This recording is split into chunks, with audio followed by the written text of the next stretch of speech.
Most guys in Toronto are cowards. They've stopped believing in themselves. They find ways to cope with how unhappy they are, living vicariously through their video game character, replacing accomplishments with that of the next garbage Marvel movie character so that they can follow that story instead of creating their own. They smoke weed to forget about how little they did, and they think people like me can't be real or that we were just handed our lifestyles. Then they have the audacity to wonder why the women of Toronto won't respect them.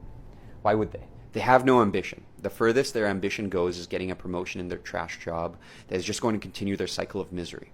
It's because the culture of Toronto forces these men to walk on eggshells and pits them against each other with a new stupid movement every other week that gives them a fake sense of purpose.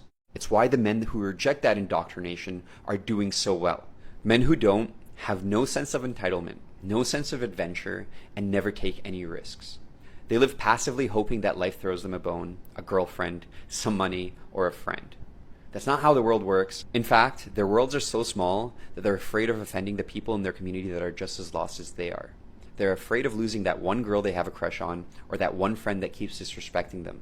They don't believe they can have more because they've been wired to believe that's all they get. Or even worse, they delude themselves into thinking they're doing well and hang on to that one win they had months or years ago, hoping that everyone is the same way. The guys that are killing it aren't like that. We're not coping because we're too busy capitalizing on how trash all the other guys are. We're the main characters of our own movie. We're entitled, we fight for what we want, we go on adventures, and there aren't many of us in the city. That's why it's so hard to date for the average guy. We stand out, your crushes follow us, they're always trying to hang out with us, and you're just on your bed high watching a movie about someone closer to us than you. We recognize each other and help each other dominate even harder. We build businesses together, we collaborate, and add to each other's lives. Because there aren't many like us here. While you're smoking weed to cope with your meaningless job, we're finding new ways to level up. The culture of the city isn't doing you any favors, and it isn't on your side. When Rome was falling, they had circus after circus to distract the population from the crumbling empire. That's where Toronto is right now.